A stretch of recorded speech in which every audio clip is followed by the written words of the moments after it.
and there's still time. Bring on the substitutes and let the youngster make our day. Bring on the substitutes or make the seniors earn their pay. Bring on the substitutes.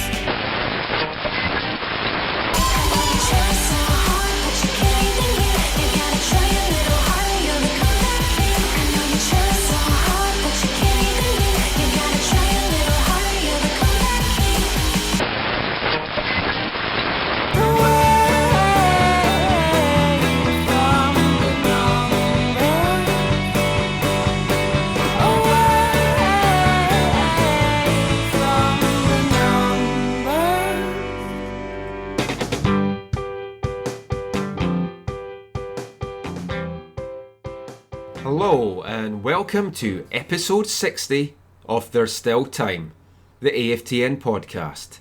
I'm Michael McCall. And I'm Steve Pander. And we're going to look back on the wonderful weekend in Utah that saw the Whitecaps come back from 2 goals behind to get a vital point against Real Salt Lake. So what a game that was, Steve. For 85, 86 minutes, looked like the Whitecaps were going to get nothing. Then a couple of RSL mistakes and the Whitecaps come away from a point. Stunning point, really, to get. It was, and it was funny to listen. A couple of things. The obituary that Luke Wildman was basically speaking about the Whitecaps in the last few minutes, just before that Mosquito goal, was hilarious to look back on now. Because he was basically just writing them off at that point. It was just like, what can we learn from here and stuff like that. Well, I had written them off completely as well. And I think I tweeted out after the equaliser went in, dozens of journalists now all over North America frantically trying to change their bylines before they have to get it sent off for their match report. It just didn't look on. It just didn't look like it was going to happen. But yeah, they never gave up. Cal Robinson said after the match that it showed the never say die attitude of the team, and it did. It's just a pity that we didn't see a little bit more of it for the first 85 minutes. I would like to see a little bit of living attitude in the first 80 minutes or so they don't have to get to the never say die moments. It was a pretty bad first half. Yeah. It was let's get to the first 10 minutes. I was driving home from a Provincial Cup game, so I was listening to the start of the game on the radio. First goal, just as I was driving up to my house. Second goal, just as I got into the house, and I'm like, okay, is there any point of watching this now? Because it looked like it was going to be a blowout by that point. Yeah, it did. And you were talking about people writing them off at that point. I basically wrote them off after the 10 minutes. I didn't think we were going to come back at all. There looked like no fight in them at all. And yeah, people were talking about they came back, but in that, even after going down 2 goals, there was no comeback at that point. No. That first half, RSL could have gone up 3 or 4-0 if they converted their chances. Well, they certainly had their chances, and to me, it looked like every time RSL were going forward, you kind of felt that they had the ability in that team to score. Every time the Whitecaps had the ball and were trying to go forward, you just felt it wasn't going anywhere, and it didn't. So true. It was. I don't. And the thing is a lot of people are blaming the wide players in Mané and Tybert, and we'll obviously get more detail into that. I personally think the midfield was the main culprit in not being able to provide anything to that place, and I think that obviously you can't sub the 2 holding midfielders because there was no other holding midfielder on the bench. Oh, Bryce Alderson. Yeah, but they needed attacking players at that point, so they had to sub attacking players on. But it was just like nothing going forward at all, and it was just very disappointing to see. Well, talking of the midfield, in the build-up to the game, the big focus, everything that Robinson talked about all week at training, was how they were going to play against that diamond. They knew that Salt Lake were going to control the middle of the park and give up the wings. So you took it that the Whitecaps' plan was to tear up both wings, and they just weren't doing that at all. No, they couldn't get the ball out there. It was amazing, and I think a little bit RSL compensated for that too. They were playing their side points. The 2 guys, the Mulholland and Grabavoy, they were playing them. They started widening out too to take away those wings. So they were assisting their fullback. So and would close in when the ball came into the middle. So it was almost like an accordion the way they were just going in and out, and they were really helping out on the wide areas. So it negated what Vancouver was trying to do in the first half. So let's look at the goals that RSL got. Now, the first one, it was a nice bit of pace from Plata, completely left Leveron flat. He just couldn't get anywhere near him, and then he fired the shot across the goal. So a couple of things to ask about that. First of all, do you think Ousted could have done better? Is there anything he could have done positionally wise to keep that ball out? That's one of those ones where you're hoping your goalie comes up big for you. Ultimately, not very many goalies would have stopped that. He did go a little bit late to the ground, but that's all technique, and I don't know anything about goalie technique. Not obviously playing goal for so long, I don't know anything about it at all. So, and I like Plata as well. He is the Whitecaps slayer. He did it at TFC. He's doing it at RSL. So he just loves to score against the Whitecaps. The thing is, Bedishore, I felt got caught up a little bit high, which allowed Plata to get that wide area and beat Leveron. Also, one thing I would mention is that there was no cover by the holding midfielders. Neither Kofi or Laba were there to cover Bedishore because he was caught up and going up top. So it was a little bit of breakdown there, but ultimately it was a great shot by Plata. Nothing could be done. But it all stemmed from a giveaway by Russell Tybert. And it's like the sloppy play again from the Whitecaps and lack of concentration, just silly mistakes, is costing them dear week in, week out. Yeah, it started off with Tybert, but I'm not going to blame Tybert on that 100%. I think you're one of the few folk from some of the online reactions. No, but those giveaways, he was trying to break Maddox on the wing. That's something that you expect him to do. Obviously, somebody stepped in front of the pass and got a hold of it. It was at the halfway point. There's still time to recover and be defensive in that position. So it's not like a giveaway in the middle of the park or like deep down. It was like at the halfway point. I think there was still time to recover. Now, Johnny Leveron had come in for Jay Demerit. We kind of got an indication that that's what was going to happen at training on Thursday. I was pleased by it because I just think it should be Leveron and O'Brien that are the starting centre-back pairing at the moment. I don't feel, though, that Leveron, especially in the first half, which even Robinson admitted after the game, that if Leveron could get that first half back, he would want that back. But I thought Leveron was a little bit poor, and he was definitely caught for that first goal. But overall, what did you think of the play of the Honduran? Do you think he's done enough to take that spot from Demerit properly? Or are we going to see Demerit back in this coming weekend against San Jose? I think we're going to see Demerit back in. I don't think Leveron... I don't think he played horribly. Yes, he got beaten for the goal. I don't think it was as bad as people are saying, but I don't think he did enough to keep that spot. And I think Brian made a mistake too, if you think of it that way, on the Sabrio. He gave way too much space to Sabrio on that play. And when Grabaway... Let's talk about the second, because it came so quickly after the first one. I mean, the Whitecaps just didn't even have a chance to settle, and RSL just they obviously sensed blood and they just kept going, and it was a great goal. Mane, you gotta say Mane probably messed up there initially because of the fact that he let Beltran go wide open. He was supposed to cover him, and it forced Harvey to come out and cover him, and that opened up a lot of space in the middle there. Now, the thing that annoyed me about that goal was that Grabavoy just waltzed through. I mean, if you froze the frame, there was like 5 Whitecap shirts, but Grabavoy waltzed through 4 of them. Not one player put a tackle in. Obviously, they're worried if you mistime that tackle, he goes down the box, it's a penalty. But no challenge, not even trying to put him off. And then eventually the ball broke to Sabaria, and that was some finish. Ousted had no chance on that one at all. No chance at all. Beautiful finish. Yeah. It was, I think the one guy that had a chance was probably, I would probably say Laba probably had a chance on that one. It went through his legs or something like that. And when the ball finally got to Sabrio, that's what I was talking about O'Brien. We wish O'Brien had put a little bit more pressure on Sabrio, but obviously he was watching Grabavoy make a play to the middle and had to be ready in case Grabavoy went back up and tried to take a shot himself. So there's nothing you could do about that. It was just a poor beginning to the play with Beltran being able to send that cross into the box. So let's go now from minute 9 up to minute 86, because there wasn't really, to be fair, that much happening in between that. Well, there were chances in that first half as well. Beckerman, Sabrio, they both had chances. I remember that Beckerman shot that Ousted went nuts on.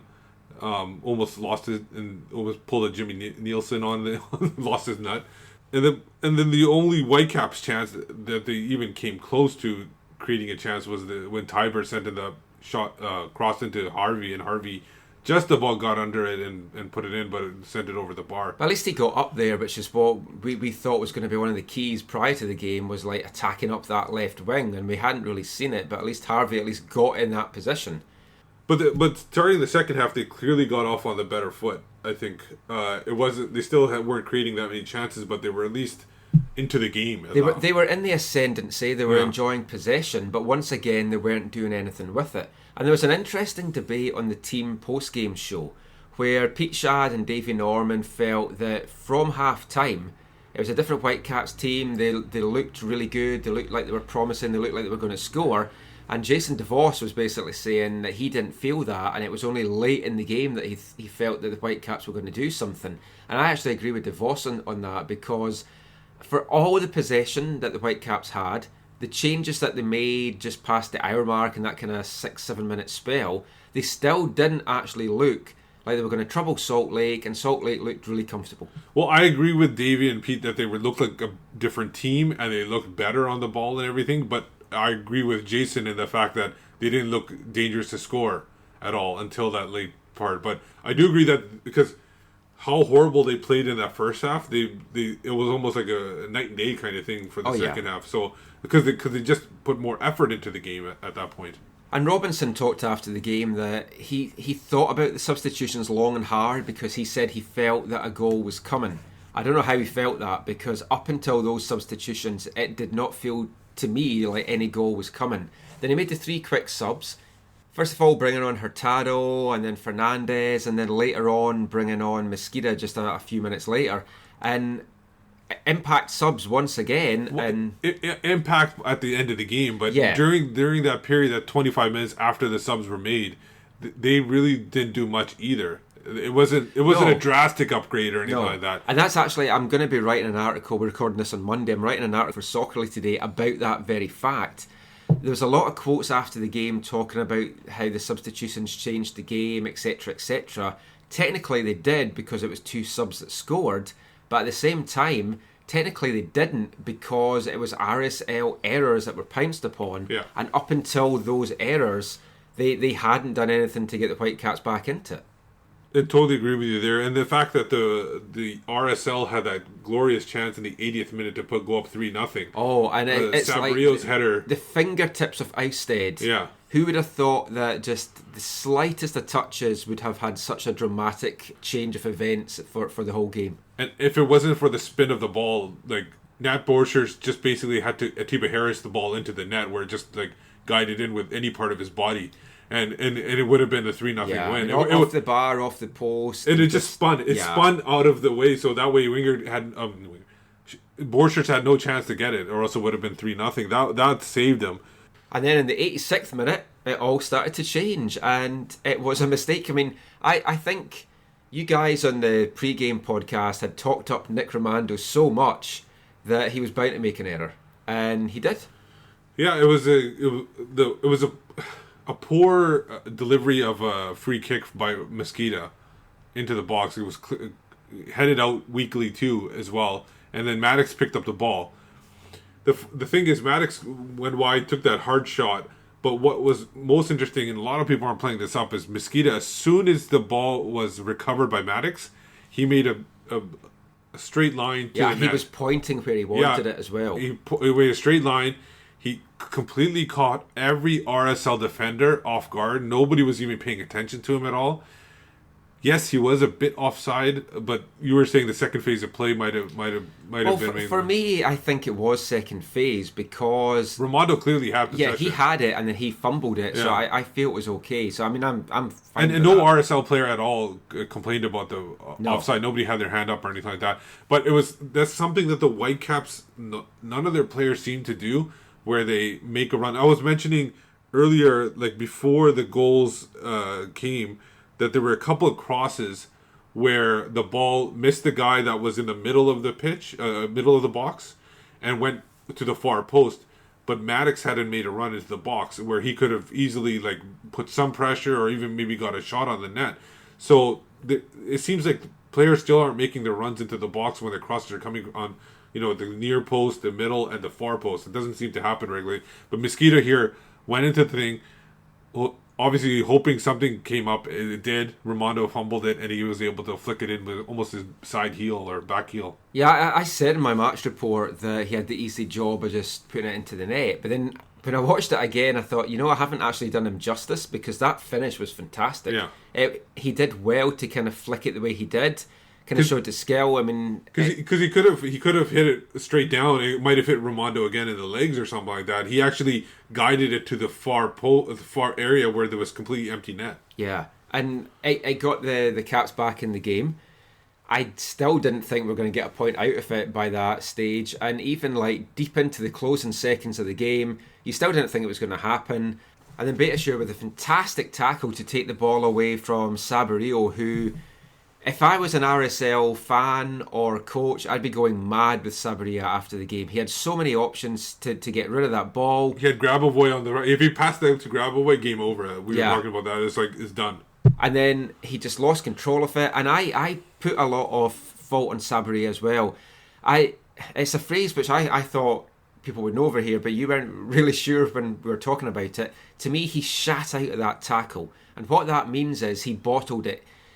If he had gone in, he might not have won the ball from Beitashour, but he would have put Beitashour off enough and taken something off the ball, so it wouldn't have gone far enough to Fernandez. Or it wouldn't have gone straight to Fernandez. Yeah. It could have gone deflected to somewhere else. And by that time, Fernandez would have been closed down, etc., etc. So I think that's a lesson for kids. Don't give up on the ball. Even if you don't think that you're going to do it or you're worried you might get hurt, you have to go in hard. You have to win those tackles, or at least challenge for those tackles.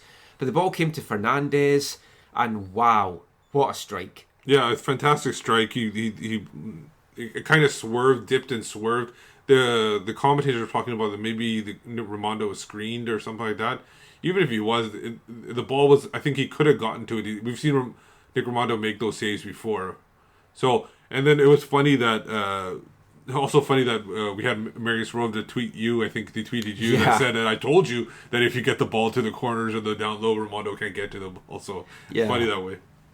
It's kind of strange seeing a coach tweeting you after the game saying, "See, what I told you in the podcast was right." So that's why everyone should listen to our preview podcasts, because the insight we get from the coaches is clearly top notch. So an unlikely point for the Whitecaps, a great point for the Whitecaps, much needed with a very tight Western Conference as it's already shaping up. Let's have a look now at some of the individual performances. So we talked about Johnny Leveron already. Let's talk about some of the attackers now. Kenny Miller, another really quiet game from the Scot. Completely was not on. I personally thought he was the worst player in the first half. He didn't do anything at all. I thought he was... He was a player who knew his time was up in Vancouver, it seems like, maybe. And he was looking for a contract and not wanting to be injured before that contract gets signed. I found him quite ineffective. I do wonder if he would have got the start if Morales had been fit to go. Yeah. Or whether they would have kept him on the bench. And I think that was possibly the original plan. You have to wonder if Mosqueda should be in that position now with what he's shown in that little bit.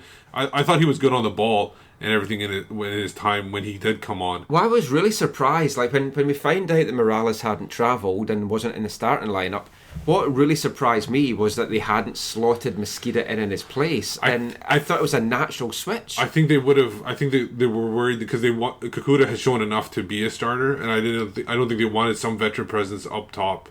I think that's the reason why. That's why I think you were right. Probably if Morales was starting, that they would have probably taken Miller off at that point. But I mean, Miller, he plays best as an out-and-out striker, and well, to be fair to him, he wasn't getting any service anyway. But even when the ball was coming to him, he wasn't as switched on as we've seen him in the past. No. I don't know if he just maybe doesn't like playing at altitude. He struggles a little bit. But I mean, he was really ineffectual. And if we look at some of the other guys, like Matix as well, didn't have his best of his recent games. Strong second half. Yeah, I mean, did show that great burst and the shot that led to the first goal with Raimondo fumbling. But... and Predictapuch in the background, he obviously agrees with that. He was a bit disappointed by Matic's performance.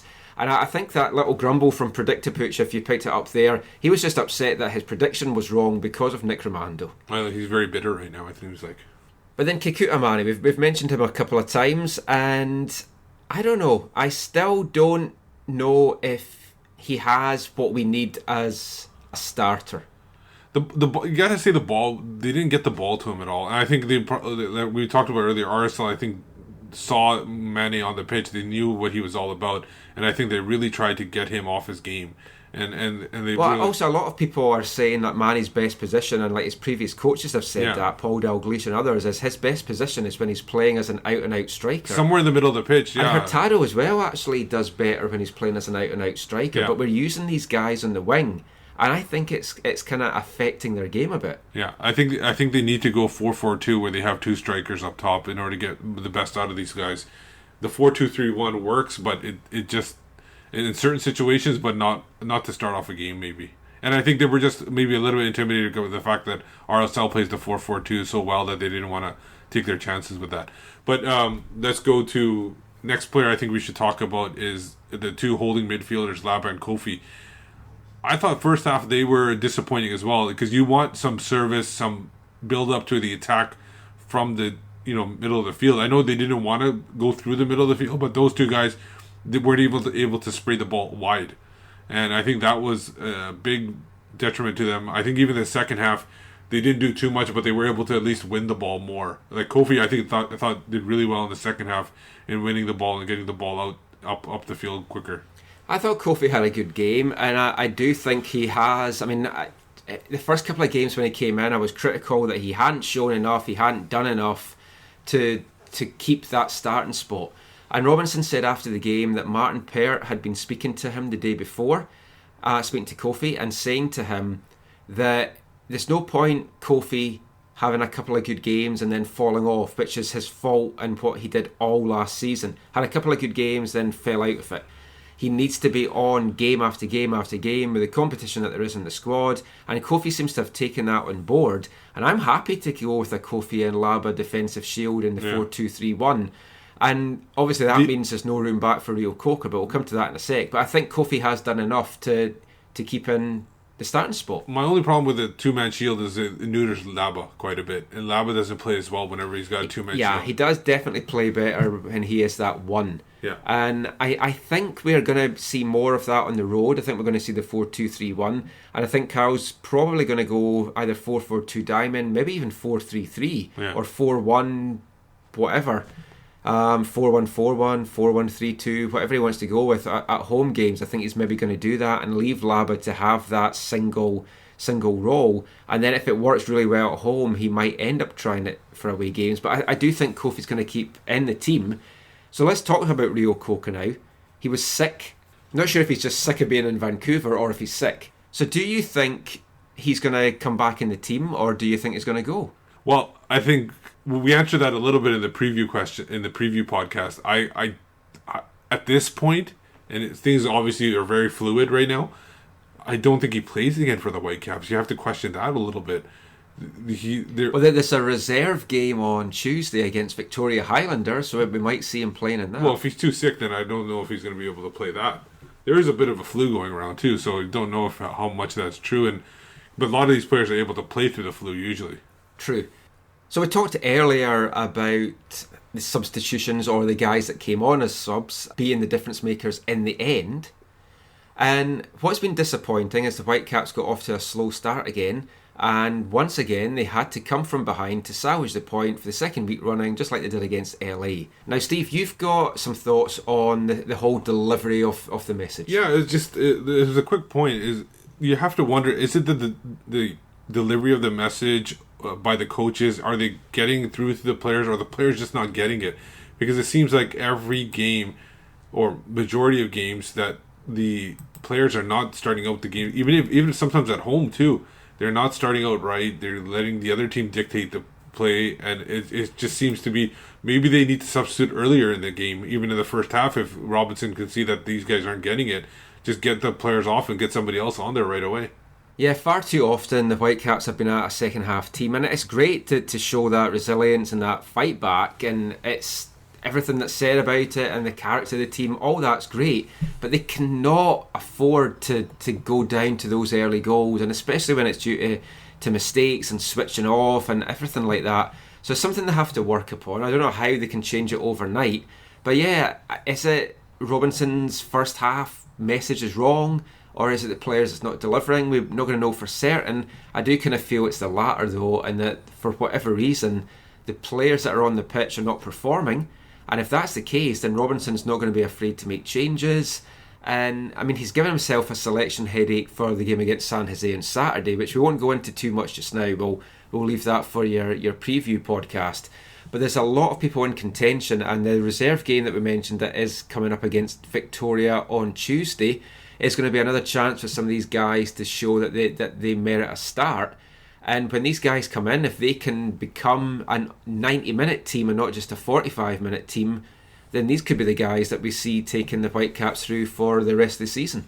Yeah, and I think it's a matter of that people maybe are getting reading their headlines too much maybe as well, that they're thinking that they're too good and they don't need to work hard, and maybe they need to keep rotating players in and out in order to get the best out of everybody. But you also want to have a little bit of stability. You don't want to keep players coming and going. And it's like Robinson said weeks ago now that he did want to have a settled starting lineup by now. He hasn't got that. We've got the Voyagers Cup games coming up as well, which is going to mean more chopping and changing. So we'll see what happens. But they got a vital point down in Salt Lake, and it kept them in the final playoff spot in the West after 8 games. So let's look at what else happened with the Western teams in MLS this week in our MLS Musings.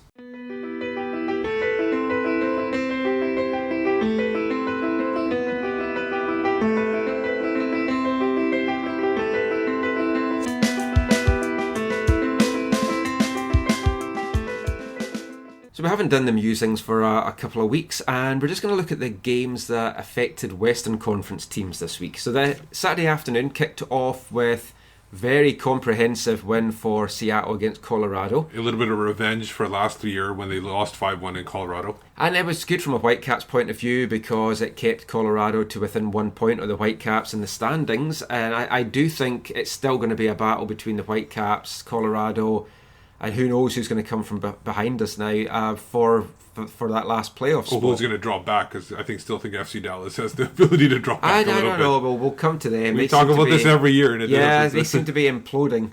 But Seattle, I hate to say this, Clint Dempsey is looking... It's very strong. Yeah, he's looking worth the money. And the thing is, it was all the game basically came down to 8 minutes. So the added time in the first half and the first... few minutes in the second half, and it basically game over. 3 goals in that period. I was watching the game on the Seattle TV station. I can't even remember whether it's Kong or King or something with those letters in it anyway.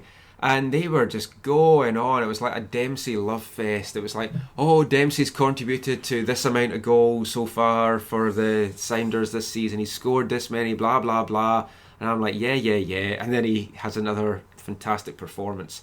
And he is what the Whitecaps are missing. Not him as a person, naturally, but... a type of player. That type of player. Because don't say that, because then some other people are going to start saying you're spreading rumors that they're going to trade for this player just because you admire them and say that's the type of player the Whitecaps need. I know, Will Bruin is not coming from Houston. No, he's not. He's not getting traded here. I never said that he was. We said he's the type of player the Whitecaps need. Someone that can actually put the ball in the net, although... somebody who could provide physical presence in the middle of the pit. We need somebody like him that can make the difference, and I don't think the Whitecaps have that. And it was a very thorough 4-1 victory. Yeah. They got a little bit... The only bright spot for Colorado in this game was that their homegrown player, Dylan Serna, scored his first as a MLS player, and that was the only bright spot for them. Otherwise, they were dominated throughout the whole game. There's very little chance. And it seemed like they rested quite a bit of players, too. Deshaun Brown was on the bench. Marvell Wynn was on the bench, Sanchez was on the bench, and they played almost like a similar way they were playing against the Whitecaps, except this time nobody got a red card. Well, talking of red cards, that win for Seattle took them to the top of the Western standings, displacing Dallas, who imploded against DC United. 2 red cards, Dallas had taken the lead. It was a horror show in the second half, in particular from Dallas, and it was some quick goals from DC that did the damage. Well, Diaz scored his third of the season, and he's been like a sensation. But the thing, it was a lovely build-up play as well, and a nice little flick from Perez. And but the game turning point, like you said, was that second yellow to Zach Lloyd at about the 39th minute or so. Yeah, I mean, Dallas were comfortable up to that point. It's like they looked in control of the game. It looked like they were going to get at least a point. I would have put my money on them getting 3 at that stage. Well, I wouldn't say they looked comfortable. The possession of the DC United had the majority of possession. It was just a matter of the Dallas didn't really feel threatened at all by that possession. But going back to Lloyd, the funny thing is he is that tackle. People, the FC Dallas commentators were saying that wasn't even worth a yellow card. His slide tackle with two studs showing on the ankle.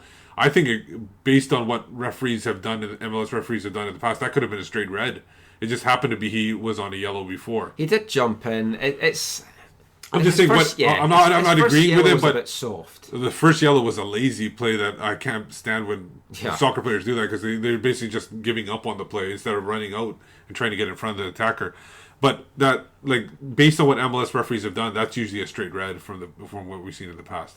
And then Espindola tied it up just before the break for DC United, and then the second half got off to an interesting start because Chris Seitz in goal for Dallas was booked for time wasting 3 minutes into the second half. Yeah, that made no sense whatsoever. That's just like bizarre. I thought because I was watching the condensed highlights, I thought that was building up to showing him getting a second one later and getting a red card, but he didn't. But they did get a second red card later on, but before we come to that, the 60th and 69th minute, that's when the dam broke and DC United got the rest of their goals and took complete control of the game. Yeah, Blobby Boswell, as I always like to call him, and Sean Franklin and Espindola with his second 2-1, 3-1, 4-1. You got to say Espindola was the difference maker for this game. He was just fantastic in this game. And then the game finished for Dallas with a straight red for Michel. But that one, I don't feel like there was very much contact. I think he punched him. Did he punch him? I watched it. It does say it does say in the stats afterwards in the breakdown that it was for violent conduct. So he punched him. It was because the foul itself wasn't a cardable offence. No, like the Dallas commentators thought, they weren't sure what it was. They thought it might have been an elbow coming in, but if you watch it, it's really hard to see. Yeah. But he does a little kind of rabbit punch into the guy. Yeah. And it's like the guy, if that had been me, I would have sold it a lot more, but the fair play to the DC guy, he didn't. Horror from Dallas, and it was completely dominated. The performance for DC United, the possession, they controlled it 68-32 during the game. It was 72% in the second half that they had possession. It was just there was only one, like MLS.com has these things where they do 5-minute windows. There was only one window where FC Dallas had more than 50% possession. Dallas, this also is going to be hurtful for them because they're going to lose Lloyd, Michel for the next game, and then Mauro Diaz went off at halftime with an injury. So, and your favorite Adam Moffat came on, but it didn't seem to make a difference at all. And Diaz has been their main player throughout this first bit of the season. So we'll see if this is going to be another good start for Dallas that then tails off. Now, one of the other games, it was an all-Western clash between Chivas and San Jose at Bucks Shaw. And I gave up watching that game. I don't really want to talk about it, really. Okay. It was a 1-0 win for San Jose. Chivas actually controlled the majority of it seemed like they had more of the chances. Bush was forced to make a few saves, but their second half sub, Yannick Giallo, I think that's how you pronounce it. He was basically scored on a dribbler. He mishit the shot and it bounced past Kennedy. And that was basically it. It was not much to say about that game at all. So a win for San Jose took them from being bottom in the West to third bottom, and they're now just 2 points behind the Whitecaps. How important do you think that win is going to be for the game that's coming up for the Whitecaps on Saturday? Well, you might want to say, people might say that they're going to be on form coming into this game, but if they also have 2 games in hand, which is kind of scary. If anybody watches that game, they clearly did not look like they were on form, and so I don't see it being much of an issue for San Jose. They still seem to be not knowing how they want to play. Mark Watson took over. He had them going well in the second half of the season last year, but this year has not been this. It's been the same story to their start last year. I do feel though that Saturday's game could be one of the turning points of the season for the Whitecaps. I feel they have to get 3 points from that. Yeah. Because just how close it's going to be for the teams battling it out for 4th and 5th spot. I think that Salt Lake, Seattle, LA, they're the top three. I know LA's below the Whitecaps just now, 3 games in hand though. I mean, they're going to be the top three. So you're looking at the battle for 4th and 5th, and then the also-rans. And games like this one against San Jose, just like the previous one against Colorado, that's going to be key for the Whitecaps going forward. And it's you can look at it 2 ways. It's like San Jose wasn't a good performance, but they're going to be buoyed by getting the win and coming in. But at the same time, it takes a little bit of the weight off their back because they have got that win now. So they're not going to be maybe as hungry, and they might play a little bit more defensively. So but we'll see what happens. Totally understand that. And the thing, one point I want to make about how you're talking about the Whitecaps, it's an important game. In 5 Western Conference games so far this year, they've had 2 losses and 3 draws. So they need to pick up a win out of one. They still haven't got a win against Western Conference opposition. And talking about teams that are struggling to get wins just now, Sunday's game between Houston and Portland. Houston went into it winless in 5. Portland went into it winless in 7. They came out with it winless in 6 and winless in 8. And before that game started, I would have put money. I would have put a lot of money on neither team winning that. And so it turned out it was a 1-1 game. Houston took the lead. Will Bruin it gets the run scored. Of play. Yep. Well, yeah. I mean, possession-wise, Portland were definitely dominating possession. Yeah. Will Bruin got back scoring. He hadn't scored for, I think it was 317 minutes off the top of my head, is what the commentator said. And I only know that because I watched that game this morning. Obviously, that goal will earn him that contract to the Whitecaps that he is so eager to get.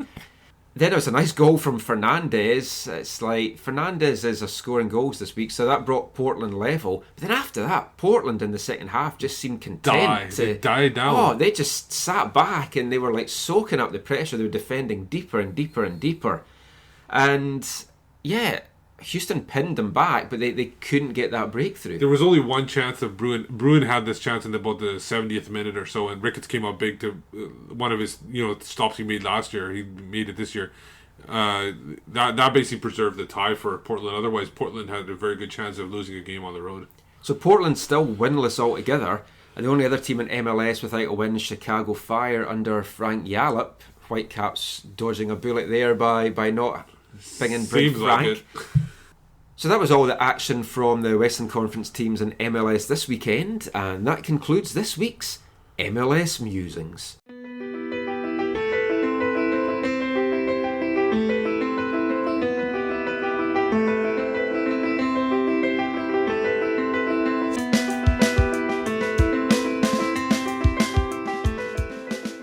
So that's nearly about it for another episode of There's Still Time.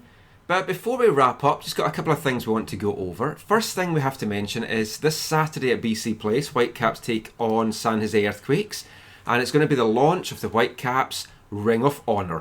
To celebrate the 40th anniversary of the original Whitecaps first season, Bobby Lenarduzzi is going to be inducted into the Ring of Honour, with 3 others getting inducted this season. We're going to have Carol Valentine, Andrea Neal, not quite sure why they're putting a woman in, but there we go. And now there. And one of the best goal scorers the Whitecaps have ever had, if not the best, Dominic Mobilio. So it's going to be good that they're doing that. We still hope to continue our all-time great series on AFTN, just have not had the time to get back to that, so that's going to be coming up soon as well. Now, the Whitecaps Residency were in action over the weekend, and the 18s, they got a draw and a win, and the 16s got 2 wins down in California. Steve, you want to tell us a little bit about that? Yeah, they played one of their fiercest rivals. Well, not rivals, but like guys who were near them battling out for a playoff spot. The Anza Force. Can you feel the force? And they did feel the force. Yes, they went up 3-0. Bustos, Kyle Jones, Keon Sprouse scored the goals for them, but then they gave up 3. They ended up in a 3-3 draw.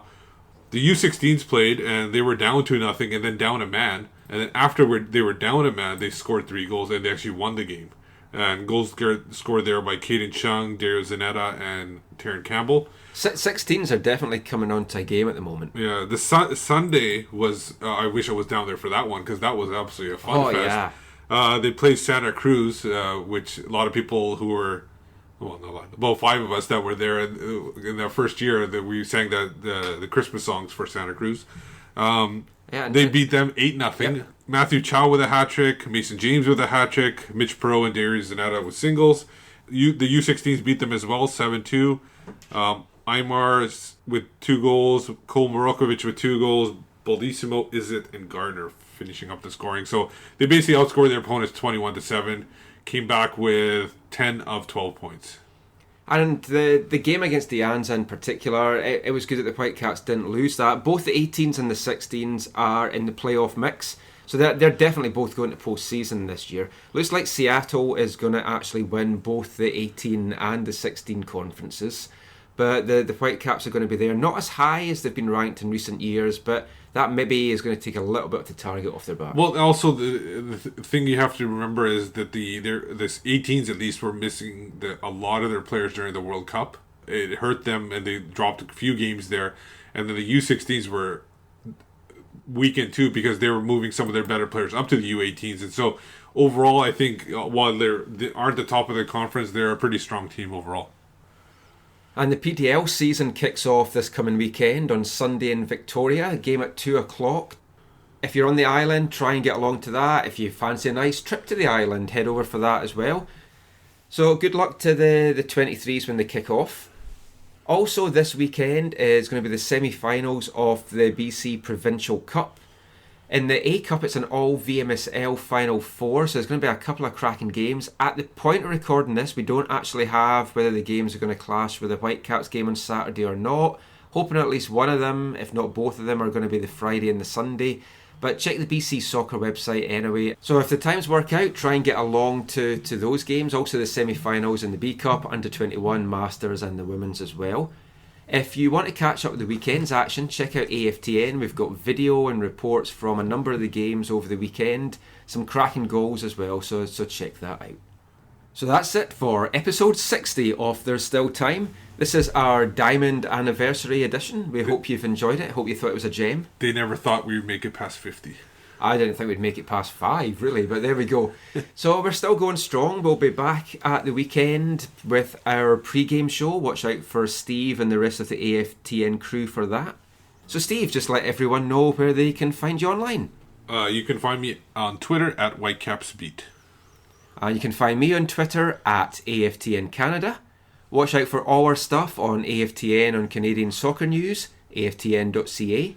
Also look out for my writings on the Whitecaps on soccerly.com, and starting this week you can read some of my stuff about the Whitecaps on mlssoccer.com.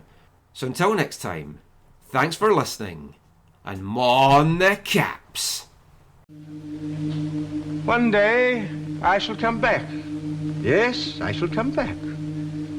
Until then, there must be no regrets, no tears, no anxieties. Just go forward in all your beliefs and prove to me that I am not mistaken in mine.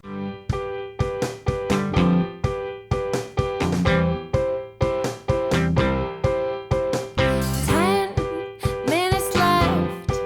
Yeah,